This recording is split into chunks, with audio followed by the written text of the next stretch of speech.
to another episode of Divine Connection. Hello, hello, hello, everyone.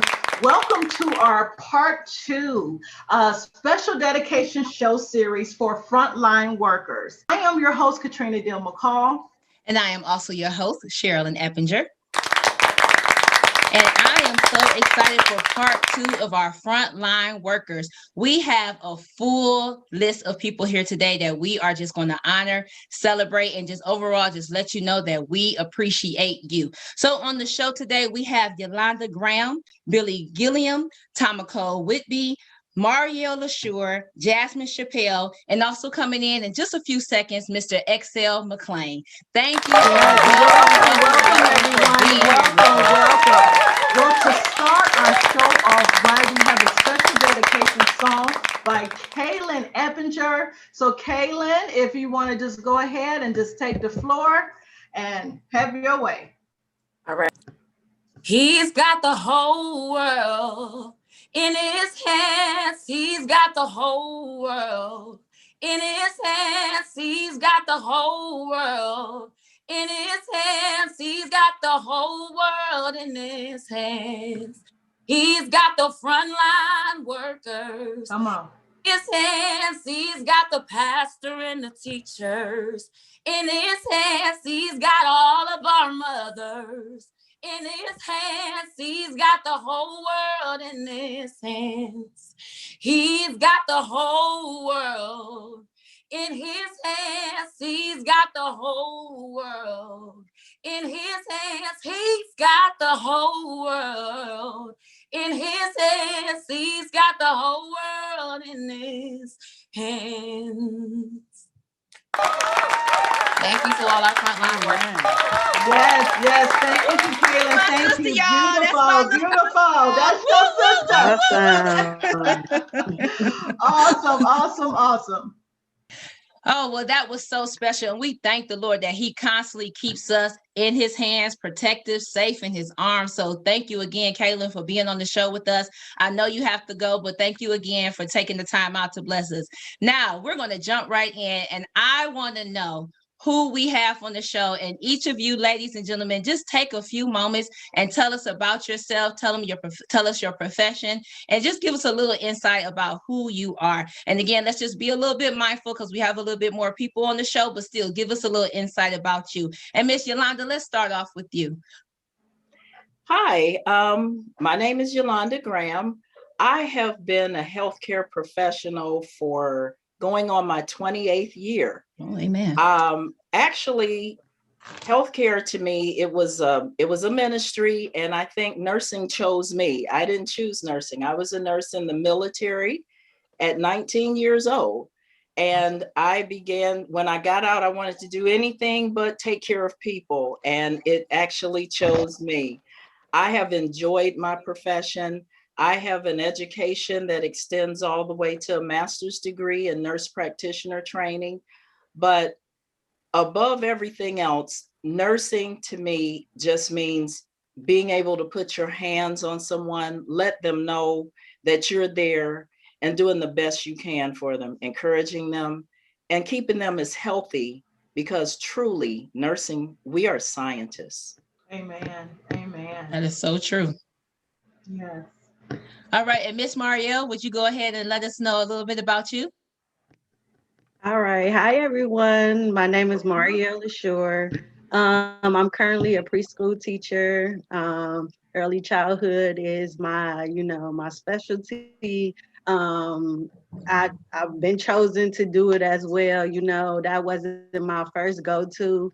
I really went to school for dental hygiene, but, because of the special mentors I had in my life, they kept pushing me like, you're so, good at this early childhood thing. So I was like, okay, and I just accepted it, and I'm happy with it. So. Amen. And Miss Billie? I am a licensed professional counselor, so I've been in the field for about maybe 17 years now. In private practice, worked at some agencies. I do some consulting work, but just like so far what everybody else has said, I would say there's the field chose me long before I even realized what it was, to be perfectly honest. So kind of operating in it without even knowing that's what I was doing. Does that make sense? So I love it. I love being part of people's process and helping them move towards a form of restoration, whatever that looks like for them. Amen. I love that answer. I can relate to that, Miss Billie. I really do love that. And Miss Jasmine, go ahead. Tell us who you are. Hello, my name is Jasmine Chappell. So I've been in the mental health profession for about 8 years. I'm currently in school getting my master's in clinical mental health counseling. So I'm interning at a private practice. I've also had a lot of experience with community mental health, residential treatment facilities regarding mental health with youth and adults and things like that. And so I'm really looking forward to sharing my experience and kind of gaining from, I agree with what Billie said. This field chose me long before I knew anything about what it meant to be a counselor. I feel like I've always been in a pastoral counselor role with like a heart, but I didn't have the license or the training for that. And so going through that process has been very enlightening and empowering. And I'm looking forward also to journeying with my clients as well. Amen.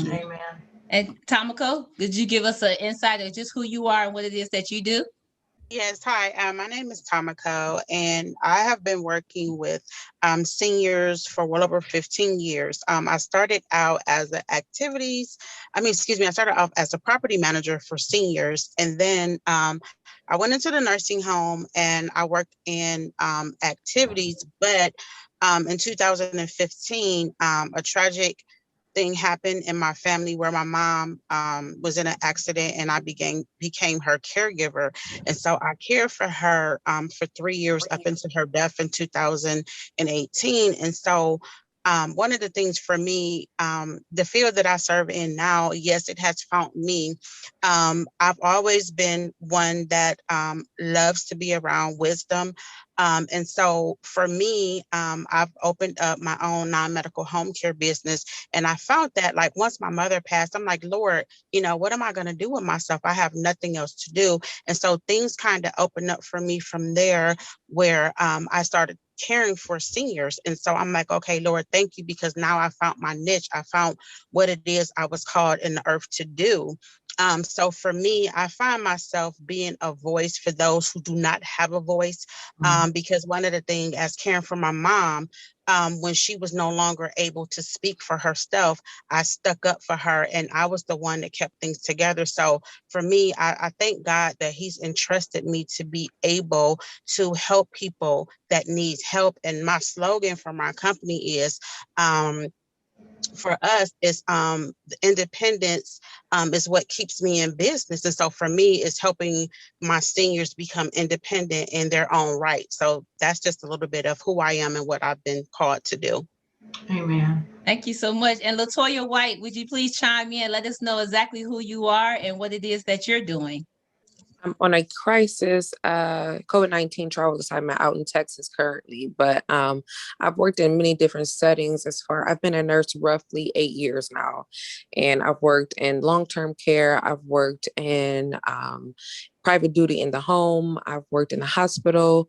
I've done home care and hospice care. So just to piggyback off what Tomiko said, that the advocacy for the seniors is it's so important, and it's definitely an area and an avenue in which, I feel as though I've been able to be called into my purpose. My mother passed away when I was 16 years old. And I can remember having nurses in the home and just different people who would come out to check on myself, my father, and my little brother at the time. And that's what kind of prompted me to want to be in the medical field. And it's definitely been fulfilling thus far. Like I said, I've been a nurse roughly 8 years, going on in March. And so, yeah, that's who I am, and that's what I do. Amen. Amen. All right. So we are just going to jump right in with the questions. The first question is a two-part question for all of you ladies. What do you feel or think this pandemic, we're a year in now. So psychologically, emotionally, how has this pandemic even affected you professionally? So let's start with Miss Yolanda Graham. If you can give us some insight on that. Well, the pandemic, and then the pandemic has hit me and nursing really hard. We were not given a day off.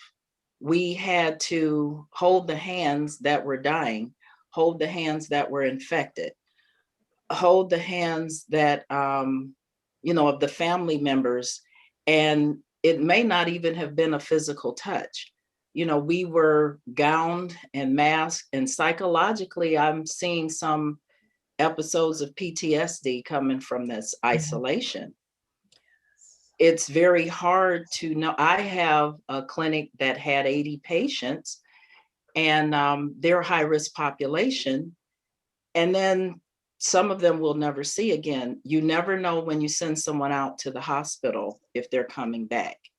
And then you see the success stories of those who probably shouldn't have made it and they come back. It's been stressful on the staff because the staff also had families, and myself, I have a mother. So I couldn't go around my mother. I couldn't see her. I just had to establish a pattern of talking to her every day at a certain time to make sure she was okay. And it was a lot of isolation after work. It was a lot of isolation going to work. We had to carry letters initially around saying that we were healthcare professionals.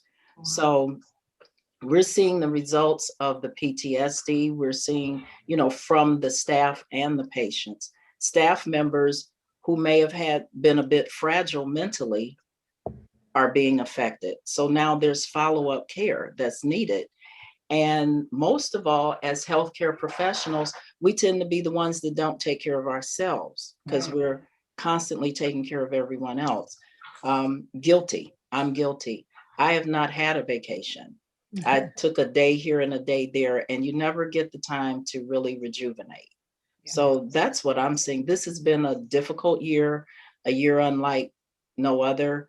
We're seeing, we still will have effects yet to be seen, especially in our children with the education. They're not socialized as they would have been. So we're going to, the pandemic may be slowing, but the crisis will stay. That's a good point. That's a good point. And Ms. Jasmine? So it's been like my sister said, it's been a very difficult journey throughout this year. I think I didn't share this earlier, but another part of my job while I am in grad school is I work in higher education at a local college and university in Cleveland.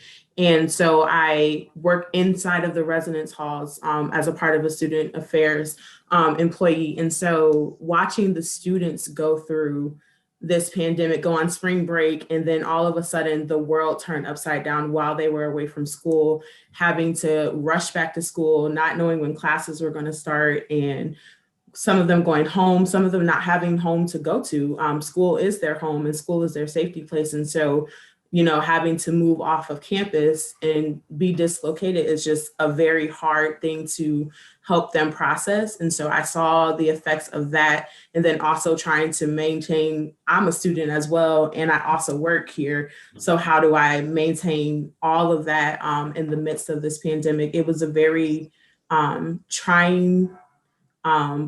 trying season, and it still has remained one, but it's been one that we've also been able to collaborate and grow through with one another, even in the hard times. Personally, the pandemic this last year has been very hard. I lost my mother in September. She had COVID. My father had COVID right before her and recovered. My mother did not.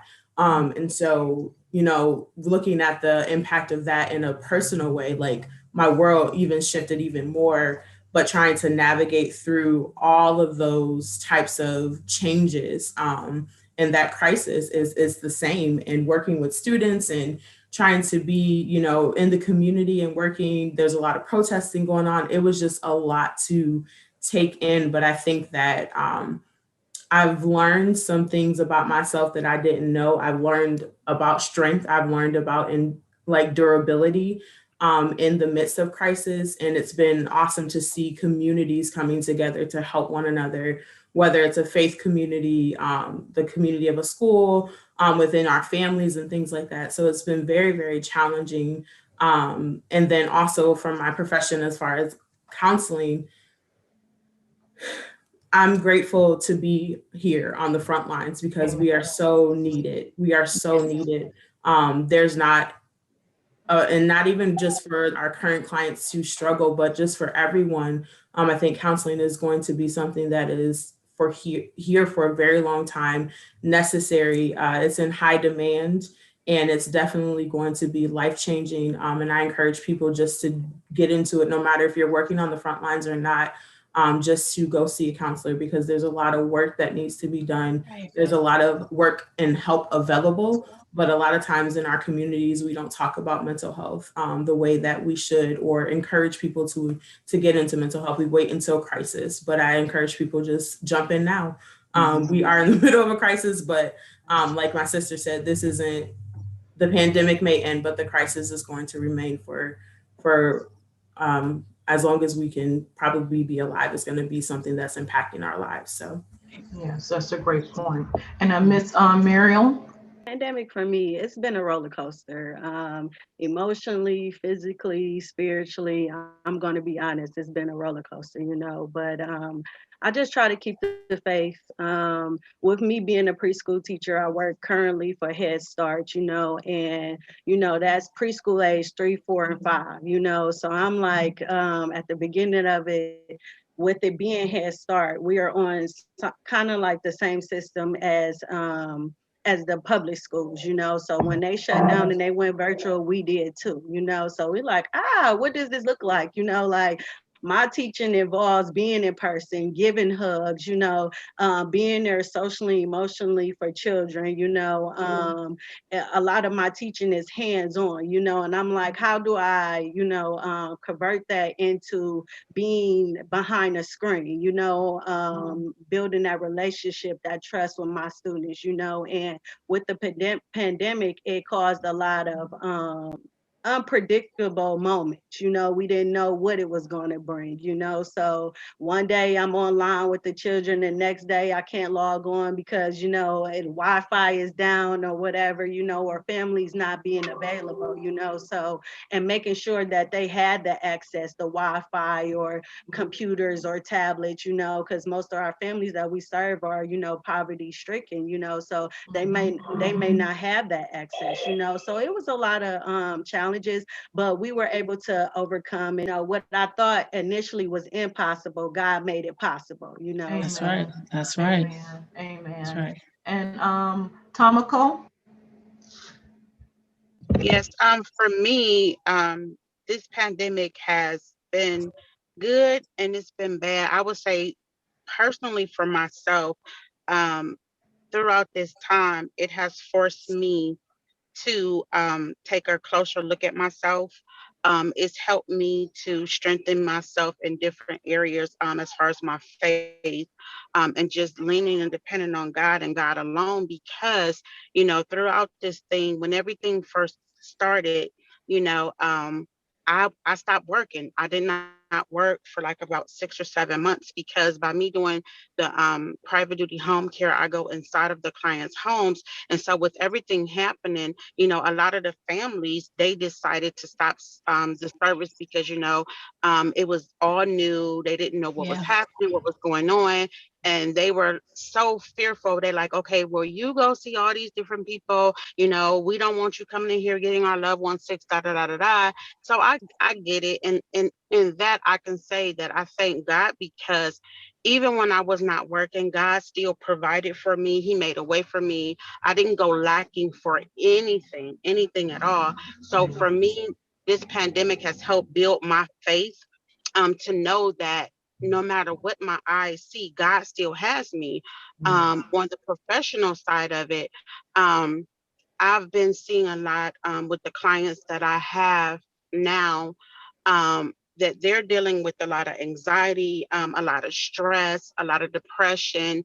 And so basically, because they can't really, get out of the house like they used to, they're stuck in a house, they're stuck in these four walls. And so it's like you have those that all they do is watch the news, they watch CNN all day. And so they're hearing so many conflicting stories about COVID-19 and the vaccine and all that kind of stuff. But I am so grateful that I can be there just as a listening board so that they can sound off and say, how they're feeling. And then I have the pleasure of being the one that can reassure them to let them know and, in everything that everything is going to be fine. And so for me, I will say, I basically lost all of my clients, when everything happened. And so now, I'm at a point of trying to rebuild my brand, rebuild my clientele. But I thank God because, in all things, I refuse to be anxious. I know that He's going to add to my caseload, the way that it's supposed to be. So, I'm optimistic, I'm trying to keep a positive light. Amen. Amen. And LaToya?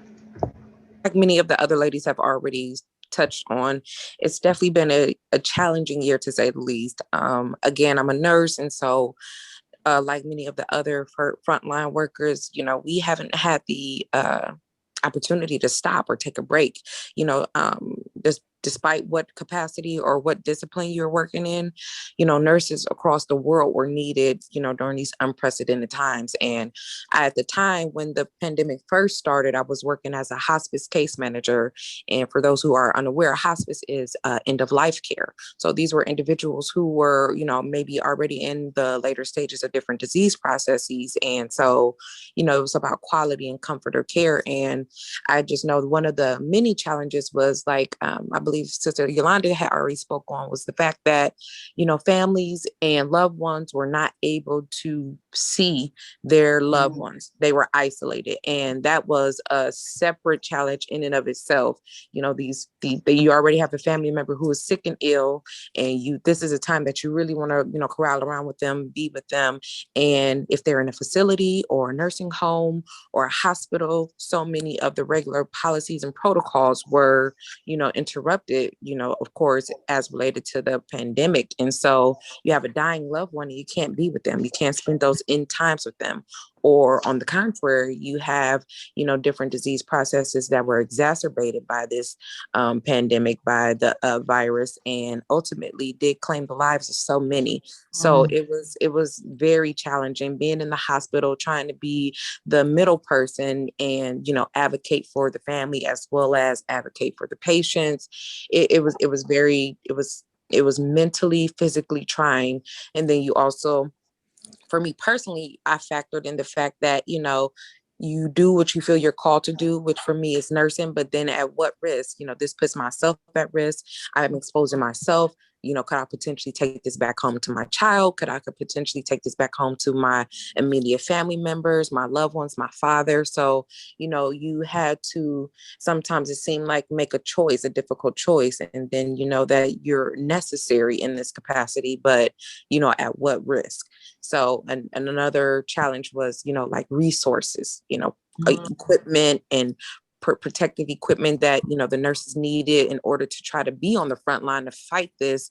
It was completely thrown out the window, and, by some is supposed to be some of the most respected, organizations around the world globally. And, you're looking at these different things like, well, originally you're supposed to have on, let's just say gown, gloves, goggles, and a mask. And now they're saying, well, no, you can just wear a bandana and that'll suffice. So there was many different, outside of the emotional, there was many mental, physical challenges as well. And like some of the other ladies said, like, even though this pandemic is beginning to turn around, the crisis and the spill out after that will be here for many years to come. And, it just goes to show that, it does not discriminate despite your social class, economic status, your race, whether you're a family of one, a single person, a person with an entire family. Everybody face some kind of challenges, and you just have to try to adjust to the best of your ability. But I definitely think counseling is something that is so pivotal and so important in these times, because it allows you to try to process what it is you went through, and what happened, what took place, where you are now, and how you can move forward. And so I definitely think, again, mental health is not something that is always readily discussed in our community, but is so necessary. And especially, I know other nurses who we're seeing individuals unfortunately lose their lives in tens and 20s, hundreds at a time.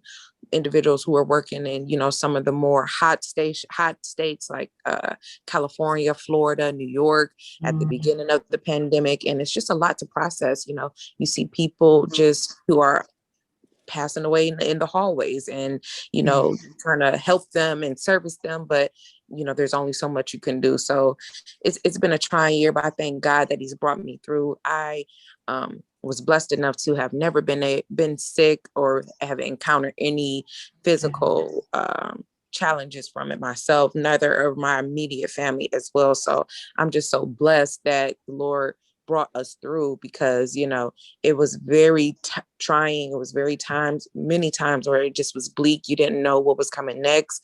So much uncertainty attached with it. So it's a blessing to be here today in 2021. And even though there's been so many losses in so many different ways, Lord saw fit to bring us through, and I'm just grateful for that. And like I said, I'm actually out in Texas working right now, secondary to COVID-19 assignment. So he's brought me through, and he's still blessing me, and I'm still able to work and move in my purpose right now. So it's been trying, but making the necessary adjustments and just staying steadfast and staying the course. Amen. Amen. And Miss Billie? Oh, okay, hold on a second. No, yep. Okay, so I just have just a few things that I agree. When I heard about self-care, I just took off because I was working really 7 days a week, and I just put a boundary in place saying I'm not working Mondays anymore, because I work every Saturday.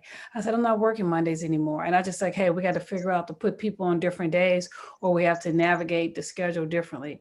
It was a significant, so that was part of the thing, and it's like my own boundary issue, right? But the field, we were inundated with so many people, and there's not enough clinicians right now to supply, right? Especially if you're looking particularly for a clinician of color, it could be kind of difficult depending on what you're looking for. But then also in terms of when you exacerbate mental health, like, so you already got, let's say you're struggling with something. And so now due to the anxiety of the pandemic, the potentiality of being sick, maybe thinking that you or someone, your loved one, is going to die. So now your what would be mild depression or anxiety could be moderate to severe. So exacerbating current illnesses. Then there's the anxiety, I would say, about slowly returning back to some form of normality, right? So I went to the mall not too long ago, and it was a Saturday, and I hadn't really been to them. Like, I really haven't been many places in over a year. And my daughter asked me to go, and it was a Saturday. And I was like, wow, this is weird. I was so anxious because of the number of people I saw.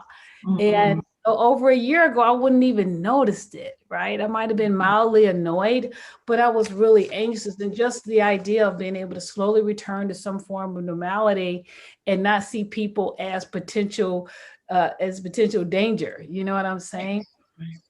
So that, also in regards to those, so we talked about exacerbating for people who are already struggle with some form of mental health, but even those who have a predisposition, let's say it has not manifested itself, but yet they have the potential, the predisposition for it.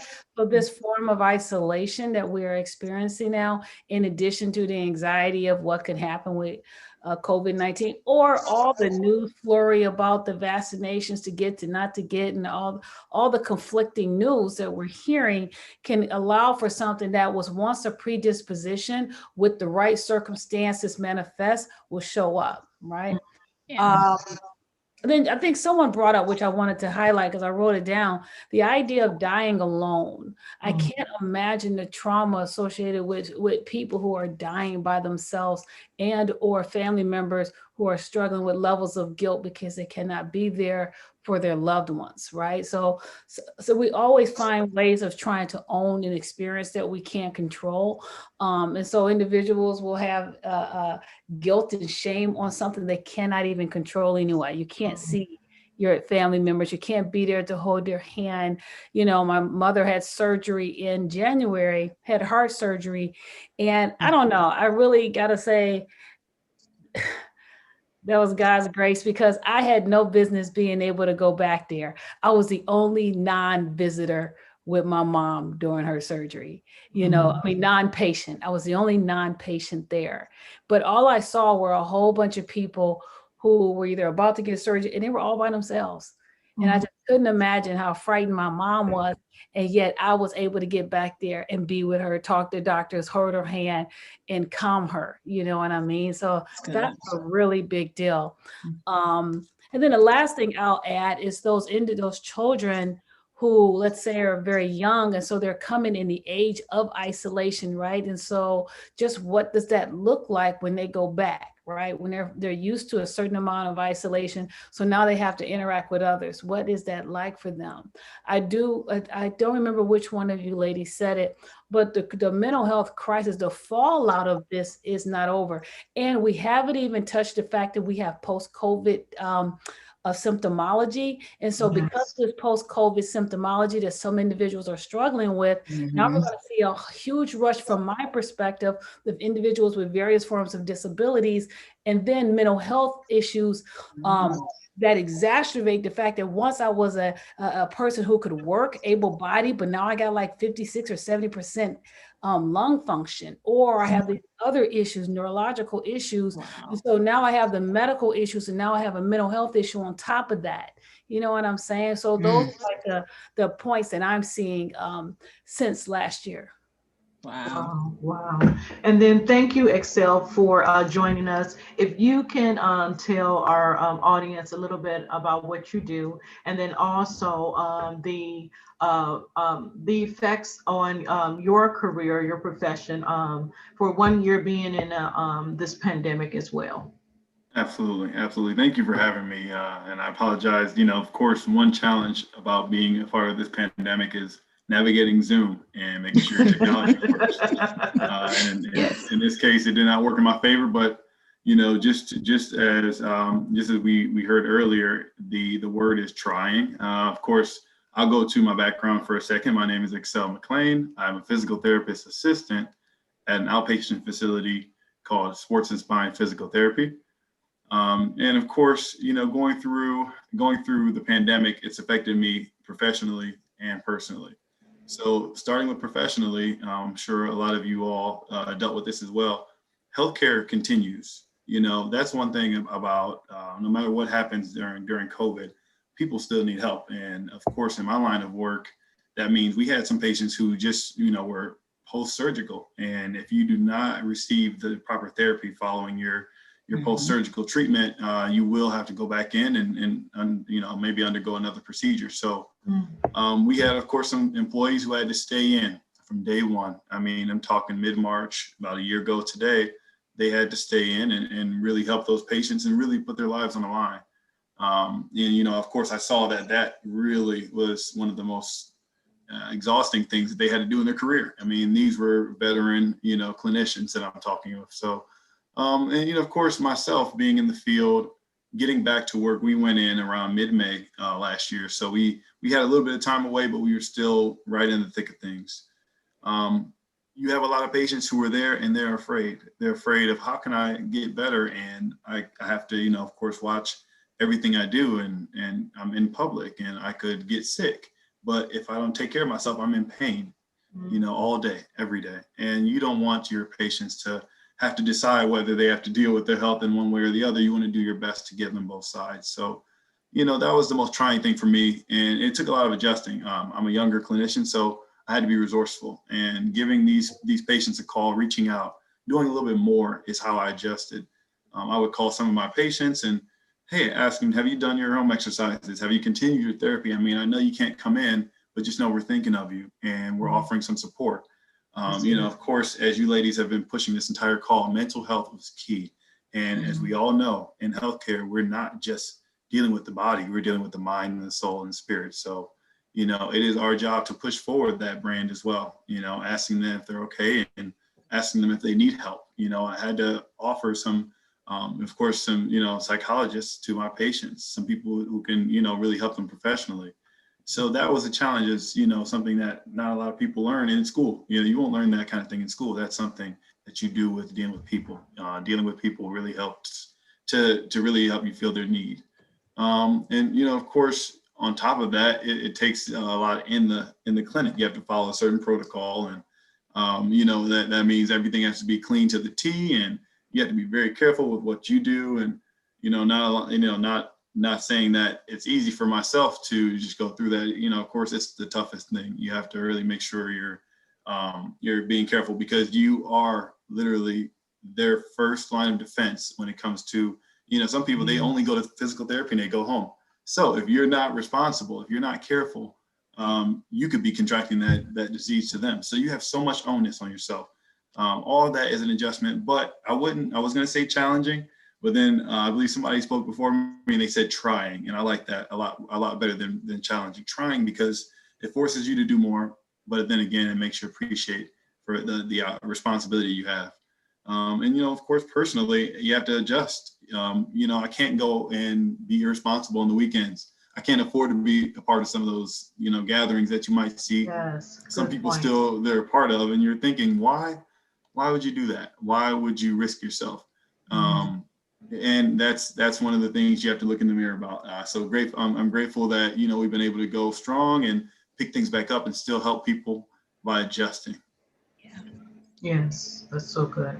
So my question to everyone is the big elephant in the room: to vaccinate or not to vaccinate? Yes. What are your thoughts? Have you done it? How do you feel? If you haven't done it, only if you feel like telling us why not. So anyone can jump out there.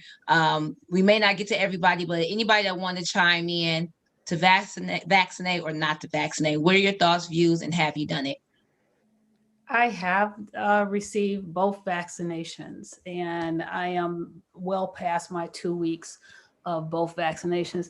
You know, and I really can't say to tell people whether or not what they should or should not do, right? What I rather, though, is when people make a decision, let it be an informed decision, and be careful on where you get your information from. I think that's what bothers me the most, is that we have information of what we're not going to do based on what they think something is. You know, I really do look at, I will read medical journals, or real peer reviewed journals. I will do that. And these things, what I'm hearing come through the pipes on social media, that's really just not the case. And so what happens, we take a grain of sand and we make a beach. So it's this little bitty thing that looks like it's true, but it's not, you know, so it grows now. But these are people's personal decisions, right, on what that looks like. I am definitely happy. I knew it soon. I was like, oh yeah, as soon as I can. I'm in line. That's how my sister-in-law was. She was like, I don't care, I'm taking it. I'm not playing with that. You know, as soon as I was able to get in there, I was in there. All the healthcare workers were there, doctors and nurses. But I'm gonna tell you what hurt my soul is that I didn't see many of us on both days. I didn't see many people of color at all. All I saw was a bunch of other ethnicities and races, but no people of color. And here's the thing, I just want us to make informed decisions. I do get the fact that we have had a history in terms of the medical community. I will say the medical community's responsibility is to tailor its messaging to understanding the level of distrust in the people of color, that they need to really pay attention to your messaging. Your science is right, but your messaging is probably off because you don't realize people are walking in the room not trusting you. So just being able to think about your messaging and how to attract people of color and let them, because here's the thing, when I hear stuff like tracking, he's got tracking device, he got this. Hey, listen, like I walk around with a tracking device, you know what I'm saying? Right. I walk around with a tracking device, and I go to the doctor, they pull blood. I mean, for real. And here's the thing, who am I? You following me? I'm boring as all get up. You know what I'm saying? So what you following me for?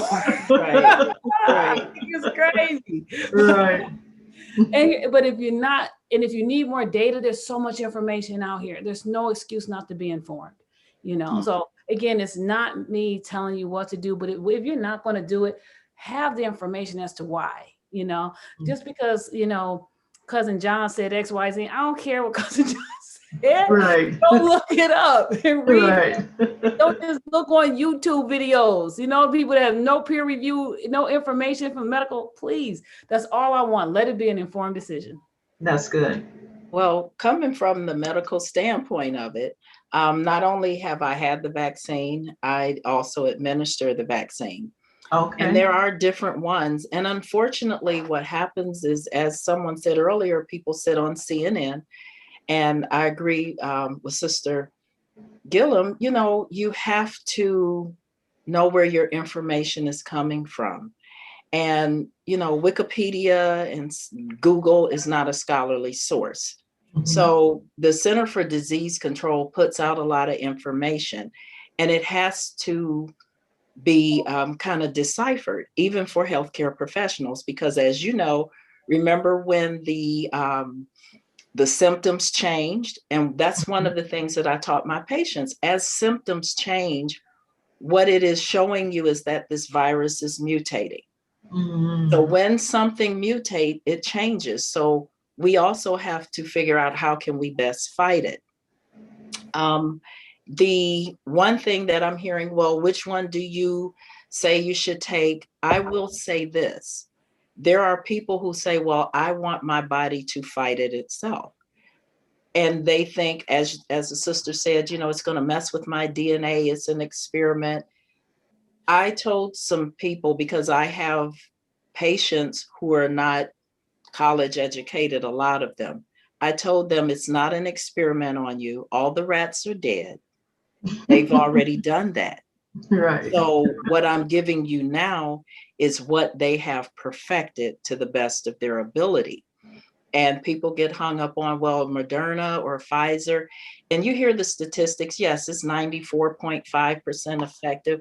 But the real teaching is, what does that mean? That means if I get the virus or if I contract it, am I going to have the alternative, which is to likely die, or will I have at least some antibodies saying, body, let's fight? And now we have the Johnson & Johnson, and people say, well, that's only 80 to 85%. That's true. However, the myth is that 80 to 85% is not a fight. I'd rather have 80 to 85% of a fight than to have zero and to count on. And, you know, you look at people with different comorbidities and health issues. And so I've had patients and staff say, well, I already had COVID. Should I get the vaccine? Well, yes, you should, because when you have a natural infection, it doesn't give you the antibodies in a predictable pattern. That's the difference. If you get the vaccine, you have a predictable pattern. I also am not saying to people, well, you have to take the vaccine, you should. I will put this caveat based upon scientific knowledge and experimentation. Beware if they say they're giving you AstraZeneca for more reasons than I would care to mention. Okay. However, you have 3 others, and you have one coming down the pike. And there was a reason why a lot of these vaccines that were being developed merged, because you heard Pfizer merge with another company. Some people have the name and some people have the money. And that's how that was done. And yes, there were scientists doing different experiments, but the main thing is educate yourselves and have the right to say, what are you giving me? If you're going to certain places, you only have one choice. If that's not your choice, seeks to go somewhere else. And the vaccine is free. It has to be. They're looking for this herd immunity. And let me just tell you, if so many people get vaccinated, then they're saying, well, everybody doesn't need to be. So you have to understand the terminology. And if at all times, if nothing else fails, when you go to your doctor, ask questions. Just because they recommend and advise, ask more questions. Well, do you have a class? Is there something I can do that I will learn more about each one of them? Now, what are your thoughts about how quickly the vaccination came out? So last week's show, we were talking about it, and we were saying, like, for me, I don't take the flu shot. I'll be honest. I don't even take a flu shot. I've had it once in 7 years when I was pregnant. And I understand that we need to see how it works on us as African Americans. So it's good for people to take the different things that come out. But some of the resistance last week, we were saying, it just came out so fast. How is it that this came out so quickly? And there's so many other things that we're being walking and donating and cheering for, and they still don't have nothing for. But all of a sudden, oh, here we go, vaccination that quick. So what are your thoughts about that? Well, the vaccine, actually, what they did is that it goes through steps, and each step has a certain period of time. What they did was brought the steps into overlapping.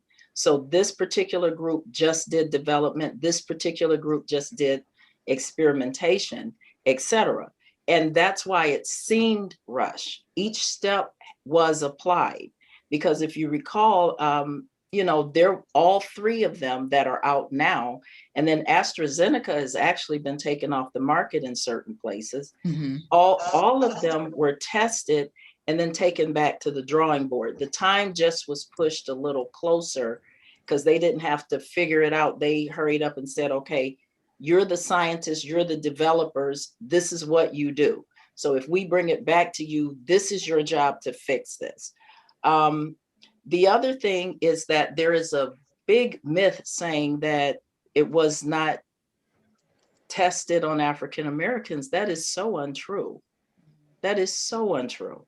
It's, as a matter of fact, it was approximately 48% total African Americans. So if you take the first two, Pfizer and Moderna, 48% of African Americans were in some portion of this study and the outcome. And then lastly, the truth, the unadulterated truth of why certain things are not done as quickly as others is money. Oh yeah. Simply, Always boils down to because that. you actually have cures for cancer. Yeah. But cancer is a money-making disease. Most definitely. Diabetes is a money-making disease. So quite naturally, this is what, they're putting things in that's showing no discriminatory practices. Everyone was eligible to get COVID. You understand? So the rich and the poor. So they said, we got to do something here because it's attacking the people who are holding some of the power. So that's what it is. It basically, and I always say, anybody who follows stock, look up the actual vaccines and follow the money.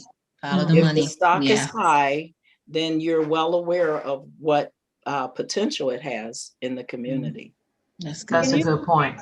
I just want to ask Ms. Graham, because you said that about when you talked about the progression of it. The one thing that I had read is that the vaccination also wasn't starting at ground zero. There were already vaccinations in place for SARS. So it's not like it said brand new, we're doing this. No, they didn't start from nothing. It already had a base. It started from something already. It was just manufactured for messenger RNA for COVID-19. So it's not like it said all of a sudden this was like, abracadabra, we have a vaccination. No, this steps has already been in play. Because we actually have coronavirus in the common cold. Yeah. So this was not a hidden virus. Yeah. It mutated again. That's what happened. It mutated. And as she said, SARS and the coronavirus existed for quite a while. Yeah, But I've heard that. they developed different techniques to attack this particular. And 19 is significant because this is the strand of the one that they're trying to do. Just like when you get the flu vaccine, you get a portion of last year's flu. So your body can build up antibodies and say, well, okay, let me fight this new flu. Sometimes it works better than others, but it doesn't mean it doesn't work at all. So let me ask this, Graham, because you mentioned that you do administer the vaccine. So what side effects have you have noticed? The most prevalent side effects are usually with the second part of the vaccination, whether it's the 21st day or the 28th. Because the first one is an introduction. If you could look at that as that part, it's an introduction. So your body kind of starts to build antibodies and develop them to begin to fight. The second part is as though you're getting hit with the virus. Mm-hmm. However, even though this is not a real virus, you're getting hit and your body says, wait a minute, I recognize this invasion. Let me fight it. So however your natural body fights, some people get headaches, some people get the stomach aches, the diarrhea. So you get what appears to be symptoms of the actual virus, but that's a good thing because your body is doing what it was created by God to do. And God arranged it so our bodies recognize something foreign, mm-hmm. and it starts to fight it. So that's some of and the side effects can vary person to person. I haven't heard very many people other than an arm soreness from the shot itself.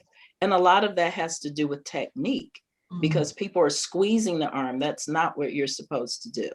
So they're squeezing the arm and sticking, and that's not how you do an intermuscular injection. And the muscle is here. So if you think it's in your muscle. So why would you squeeze it up? That doesn't make it, as effective or any more or less effective. It just makes it not the proper technique. There's techniques for a reason. Yes, yes. Well, ladies and gentlemen, we are almost just about out of time, man. That hour went fast, but I do want to leave the listeners and viewers with a word of encouragement. And real briefly, I just want to go around the room. If you can just leave a nugget for the viewers and listeners about this whole pandemic, and just starting to just staying encouraged. So we'll start with you, Jasmine. Thank you. I would just say keep pressing and keep communicating. I think that one of the things that I've been hearing is there's been a lack of communication and education amongst the vaccine, what's happening and things like that. But there are resources, there is help available, and just making sure that you're staying connected to the people that are able to help you and to help journey with you through this process. All right, and Tomiko, real quick. Mm-hmm. I would say for the people that's listening, in all you're getting, get understanding. And one of the things, we perish for lack of knowledge. So, I would just say, don't just take the words of what others say, search for yourself, because that's the key. Get the true information and the knowledge for yourself. Amen. And LaToya? I would definitely have to piggyback and say, educate yourself, whether it's vaccination, whether it's symptoms, whether it's policies, whether it's your state current mandate or lack thereof. Educate yourself on what's going on around you, so that way you're able to make the best informed decision for yourself and family. And then I would say lean on your core, whether that be, friends and family, whether that be coworkers, or, whether that be mental health or healthcare workers, whomever that is. Lean on those people and seek the help and seek whatever it is that you feel like you're lacking, and just continue to just be transparent, open, and willing to just adjust with the times. All right, great. And Excel? Yes, I would love to just continue on with what Jasmine and Tomiko were saying and just educate yourselves, please, listeners. For everybody out there, cdc.gov has all of this information. If you've been looking to hear from Ms. Graham, who presented it today, and then you're looking to actually see it again, please visit that website, look at what the researchers are doing, and just trust that there are people that look like us, and of course, who are going to bat to try to help us get all through this. And also do your part. Of course, please just think about yourselves as being a part of everyone else. If we all continue to strive and make sure we're doing all the things we have to do to stay away from this away from this virus, and if we can continue to wear masks and avoid large gatherings, vaccinated or not, because of course, if you're vaccinated, you can still be a carrier and you can still infect others. Please just treat this like it was a year ago, and we will be able to get through it a little bit quicker. And of course, just to end off with education again, please educate yourself. Don't listen to your cousin who might have worked for healthcare in the healthcare field, or who is somebody who worked in the government. Just educate yourself from the actual science that's being presented on the website. Amen. And Mariel? All right. I think first and foremost, just keep God first. You know, I think that keeping God at the center or the head of everything in our decision making is a must. You know, I also think, you know, ask for knowledge, wisdom, and understanding, he shall give, you know. So that be, you know, seeking that knowledge, wisdom, because it could come from anybody, you know, but you don't want it just to be anybody, but somebody who's knowledgeable, you know, that knows, you know, what they're talking about, and stay away from, you know, all those social media doctors and therapists and conspiracy theorists, you know, because it can cloud your judgment, you know. So, but if you ask for knowledge, wisdom, understand, I'm a firm believer he will give it to you, you know, and then go in prayer about it. It's no decision that we have to make right on the spot. We could think about it and, you know, act accordingly. Amen. And Miss Billie? Really, I mean, I think that was perfect. It's that just educate yourself. You know, that's just like the biggest thing for me. And also, this is a little bit different. We always encourage people to reach out, you know, when they need help, reach out.